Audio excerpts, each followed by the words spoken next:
Good afternoon, everybody. This is Apostle Dean. I just want to bring you a encouragement this afternoon.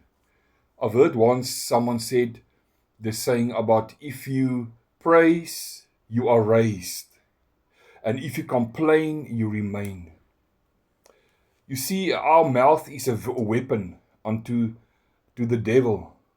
We can defeat him by our words, but our mouths can also be a defeat to our lives. We can bring our words can bring us in bondages and bring us into defeat.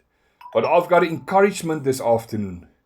If you praise, you are raised. And if you complain, you remain. Use the word of God and speak the word of God where you are right now. If you are laying in a hospital bed, if you are confined to any apparatus or thing that's keeping you, that is, you're in a hospital bed and you feel you can't function. Many times you feel that your legs are swollen, your ankles are swollen, you feel that you can't walk. You have to walk with a walker and with crutches. But I can tell you one thing. There's power in the name of Jesus.